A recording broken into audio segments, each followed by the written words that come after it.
কবি সুকুমার রায়ের কবিতা জীবনের হিসাব। বিদ্যে বোঝাই বাবু মশাই, চড়ি শখের বোটে। মাঝিরে কন, বলতে পারিস সূর্য কেন ওঠে? চাঁদটা কেন বাড়ে কমে? জোয়ার কেন আসে? বৃদ্ধ মাঝি অবাক হয়ে ফেল ফেলিয়ে হাসে। বাবু বলেন, সারা জন মল্লি রে তুই খাঁটি, জ্ঞান বিনা তোর জীবনটা যে চারি আনায় মাটি। খানিক বাদে কহেন বাবু, বল তো দেখি ভেবে, নদীর ধারা কেমনে আসে পাহাড় হতে নেবে? বল তো কেন লবণ পোড়া সাগর ভরা পানি? মাঝি সে কয়, আরে মশাই ও তো কি আর জানি।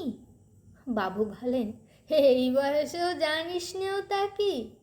জীবনটা তো নেহাত খেলো, অষ্ট আনাই ফাঁকি। আবার ভেবে কহেন বাবু, বল তোরে বুড়ো, কেন এমন নীল দেখা যায় আকাশের ওই চূড়ো? বল তো দেখি সূর্য চাঁদে গ্রহণ লাগে কেন? বাবু বলেন, বৃদ্ধ বলে, আমায় কেন লজ্জা দিচ্ছেন হেন? বাবু বলেন, বলবো কি আর, বলবো তোরে কি তা, দেখছি এখন জীবনটা তোর 12 আনাই বৃথা।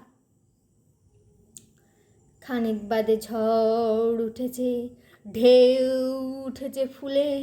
বাবু দেখেন নৌকোখানি ডুবলো বুঝি দুলে। মাঝিরে কন, এ কি আপদ, ওরে ও ভাই মাঝি, ডুবলো নাকি নৌকা এবার, মরবো নাকি আজি? মাঝি শুধায়, সাঁতার জানো? মাথা নাড়েন বাবু। মূর্খ মাঝি বলে, মশাই এখন কেন কাবু? বাঁচলে শেষে আমার কথা, হিসেব করো পিছে, তোমার দেখি জীবনখানা 16 আনাই মিছে। নমস্কার।